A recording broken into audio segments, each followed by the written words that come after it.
Undercurrent, sponsored by John Hughes in Victoria Park. Choose your station before you choose your program. Absolutely.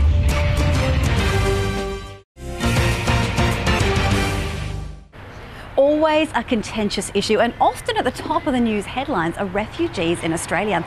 Well, next up, Jenna Tomlinson takes a look back at the history of refugee policies in Australia. Refugee Week highlights the treatment of people seeking asylum in Australia.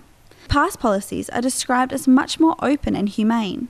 However, under the present ASIO security assessment, many of the people seeking asylum up to 1992 would have failed clearance.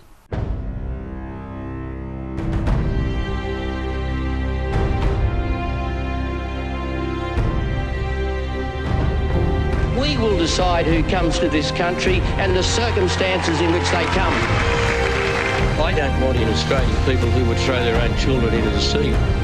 I don't. So we've had people come from Vietnam, Cambodia, and so on. After the Second World War, of course, we had a lot of people displaced by the huge devastation that happened in Europe. So both during and after that time, there were people who needed refuge in other countries, and Australia was one of the countries that offered a resettlement program. Prior to the last 20 years, there was a policy in place where everyone who arrived in the country, irrespective of their mode of transport, lived in the community or in a reception centre without any guards or any of the penal institution apparatus that we currently have until their refugee status was determined. Exactly the way it's done in most other Western democratic countries. We're the only ones, we're an orphan amongst OECD countries by the way we treat asylum seekers by locking them up. Well, the refugee history in Australia post-70s has been a positive one. Pre-70s, there's always been, a strong migration history to build up and develop this nation. We can go back to Snowy Mountain Scheme and prior to that, and World War II with the influx of refugees and the convention after that supported them. There was no such language as people smuggling. People who were assisting them weren't condemned in the ways they are now. But post-70s, we had people fleeing the Pol Pot regime. We, in the late 70s, tens of thousands arrived, numbers that would make the trickle of humanity that arrives to our shores by boat, seem minuscule, and it is minuscule as compared to how many were arriving in the late 70s and early 80s. And particularly the Fraser government welcomed them. It was Malcolm Fraser himself who supported them, even if some of his ministers didn't support, one of them being the future Prime Minister of Australia at that time, John Howard. The leadership that was shown in the 70s around refugees and the way that we have enjoyed such a range of cultures coming to Australia, as we've got to know people as our neighbours and as our kids' friends' parents and all of that kind of thing. We discovered so much more richness in our own, adding to our own culture. Then when Jerry Hand was the Minister for Immigration, we had a sudden change of policy that we would detain people. They wouldn't be allowed to leave these hostel places, so we put fences around the hostels. So now they're called detention centres. For no particular reason, they enacted in 1992 mandatory detention. They had the experience of the 80s, of the detention centres in Hong Kong, Hailing Chau and Galang in Indonesia, where the United Nations was working diligently to resettle people to various nations, and because it was regional to Australia, that was happening. Conditions were very tough, but for reasons still unexplained, and we'll find out with the Freedom of Information 30 years from 1992 and 2022, a lot of the precursors of why the Keating government pushed hard to mandatory detention, he pushed through at that time with little fanfare mandatory detention. Well, mandatory detention has been the policy for 20 years now.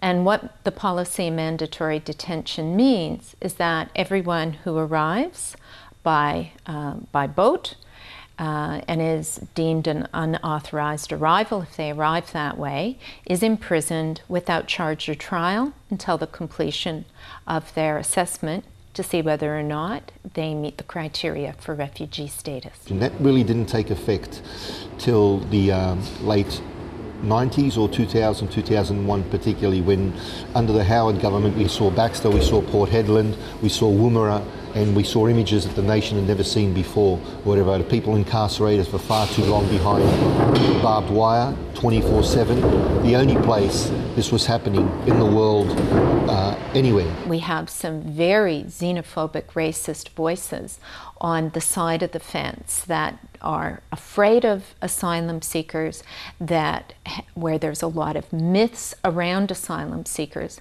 And the message about what's happening in their home countries and what a refugee actually is, what drives people to become refugees, all these things are lost in the political game. Abbott wants to be Prime Minister of this country. Gillard wants to hang on at all costs. It shouldn't be about themselves.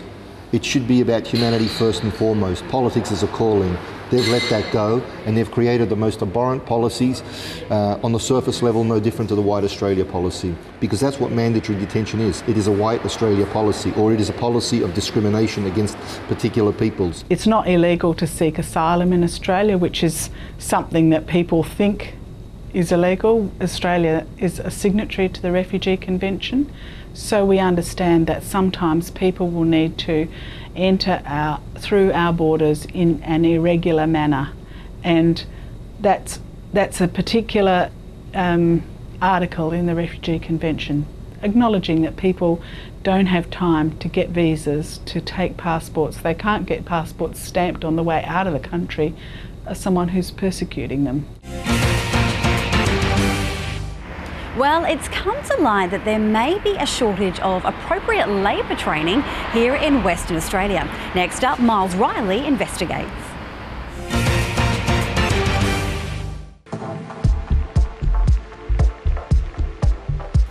Figures released by the state government predict that Western Australia will face a shortfall of 76,000 skilled workers by 2015.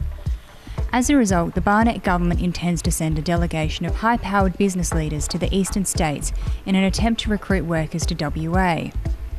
But will this strategy be effective? Union officials claim this is nothing more than an expensive stunt, and what is really needed is a commitment to training and apprenticeships. Ian McDougall from Hospitality Group Training believes that any attempt to attract workers to Western Australia is a positive step, but that Colin Barnett's plans will do little to alleviate the skills shortage currently experienced in the hospitality industry. Oh, look, the skills shortage in hospitality have been around since the early 80s, but it's been much worse in the last 5 years, basically since the mining industry has really taken off, the first era of the boom, where there's competition now for employment and there are options for employment. So people are now choosing different occupations, and they're choosing occupations that provide more cream, basically that pay better. Even though these shortages are across the board, the industry's main concern is how to attract more chefs. In about 3 years' time, Western Australia will need an additional 2,500 chefs and cooks in the whole of Western Australia. Based on the current training system just of chefs and cooks, Western Australia will produce only around about 120 to 130 qualified chefs in 3 years' time. That's less than 10% of the required demand that's going to be available in Western Australia. Potential repercussions if we don't find enough chefs in Western Australia is the logic would tell you that it's going to compromise the ability of kitchens to be able to produce quality food, which means that potentially restaurants will go broke. They'll certainly go bankrupt. They'll adjust their hours. They'll stop doing low return areas such as lunches. They'll probably close down completely on Monday, Tuesdays and Wednesdays, where they have very low return and very few customers. There are doubts over how effective Colin Barnett's plans to attract workers from over east will be. Well, the state government plan to go over east is in itself a good plan across all industries. It's probably not going to help hospitality, unfortunately. The ones, if you're going to be able to attract them to the west, are going to be chasing the biggest dollars. That's the only way that you're going to get them here. the Australian Manufacturing Workers Union argue that more and more workers in the manufacturing industry are losing their jobs because the Barnett government will not stand up to the multinationals who continue to send their work offshore. Because the government aren't prepared to stand up and take on these multinational companies, the people that are really paying the price are the second tier and third tier manufacturers. And a lot of those third tier and second tier manufacturers are either running at 30% capacity or winding down completely. We've lost over 600 apprentices in the last 4 years, not being able to finish their apprenticeships. The reality of it is those kids are lost forever. Those kids will find another job and they won't come back to the industry. And that's another serious blow for the skills development in Western Australia. I think you can have 150,000 training positions, but if you haven't got apprentices for them to go to, it becomes a nonsense. And what the government should be doing is, while they're talking about opening up positions in TAFE for people to do training, they should be equally working out how they can get those people jobs at the end of that training. The pre-apprenticeship course is nothing without an apprenticeship, and they need to get that work when they come out of that course. At the end of the day, we're going to end up with a lot of young people trained to a certain level without the ability of ever taking that apprenticeship on. Following from this, Unions WA question why the resource boom is not resulting in more manufacturing jobs for WA workers. What we're seeing is that that resources boom is not necessarily translating into jobs in the manufacturing and heavy industries that are along our Kwinana strip. We would expect to see that in this environment there are more young people getting training opportunities. But what we find instead is that some of those industries that you'd expect to be doing very well are in fact training fewer people now than what they were in 2008 when the Barnett government was elected. So 1,100 fewer trainees being trained this year than what there were just 4 years ago. They argue that the Barnett government's plans to recruit workers from over east is nothing more than an expensive stunt. We think really that that's just a stunt. I think people who live on the eastern seaboard already know that there are lots of jobs in Western Australia for people who have the skills and have the experience. And I think people who live on the eastern seaboard also know that WA is a great place to live. I don't think we need a high-powered government and business delegation going over there touting the benefits to encourage people to come. I think what's really needed is for there to be some genuine investment in training rather than simply perhaps going and standing on street corners touting how great it is to live in WA, because I think most people already know that. I'm Miles Riley reporting for Undercurrent. Well, next up, Nick Hayes sits down for a chat with West Australian cricketing great Wayne Clark. And ladies and gentlemen, it is one of the most honest interviews we have ever had. You won't want to miss it. Wayne Clark, thanks for joining Undercurrent. 10 Australian Test cricket matches for Australia. Could there have been more? I would have liked to have had more games. I suppose there were some issues that meant that I probably didn't play as many as what I thought I would. I thought I'd started off pretty well and my results were pretty good. You'll start seeing all the tribute programs that have been now made to Kerry Packer, but you were famously not interested in Kerry's vision for World Series cricket. Would you do the same again? I wanted to play for Australia. I mean, if I was after the money, I would have just taken the money. It was something that I, as a kid, had always wanted to play for Australia. And I just weighed up a lot of things and I opted that way. People ask me, do it again, would you make the same decision? I think I would. 10 years, also too at the helm as the West Australian coach. How do you think the Warriors are going? I think we've got a lot of work to do. I think it's been a long time since we were a state or a team that was pressing for finals on a regular basis. Producing the cricketers that we need to produce. I think we're going in the right direction. The appointment of Mickey Arthur was good. Now Lachlan Stevens, I think, has got some terrific ideas on where he wants to go, but there's a lot of work to be done. Is there anything that you would do differently? I'm very proud of what I did with this WA side, especially early. I was brought in. I suppose I was pretty surprised to be asked to do the job.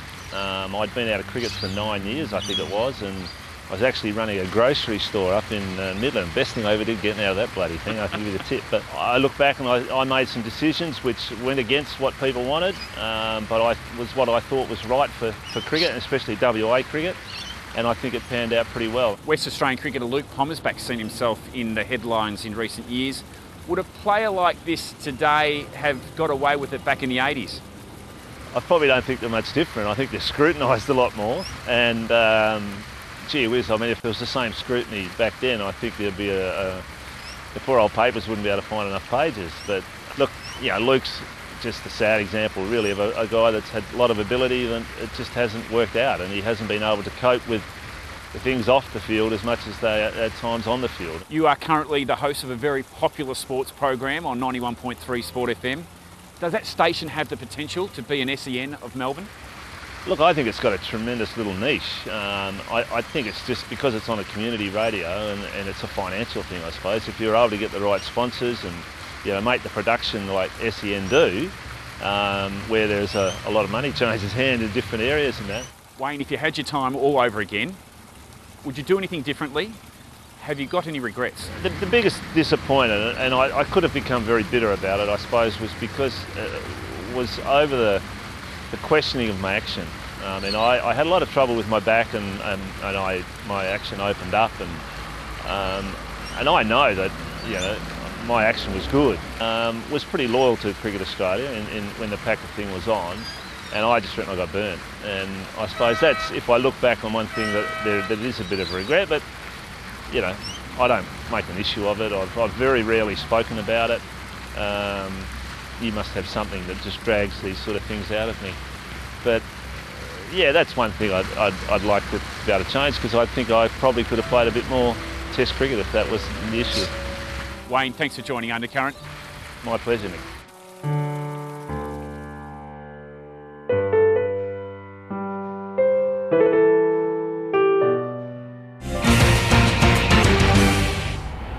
Well, that brings us to the end of another episode of Undercurrent. Thank you ever so much for your company. And don't forget, if you want to have your say as part of our Vox Pop segment, you can find us in the city around about lunchtimes every Tuesday. So why don't you come on down and say hello? I'm Christy Mullica, and don't forget to tune in again next week for more of the show made just for you, Western Australia's very own Undercurrent.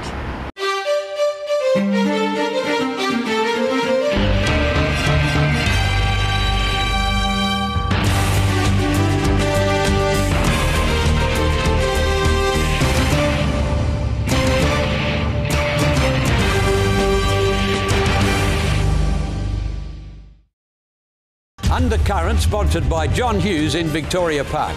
Choose your station before you choose your program. Absolutely.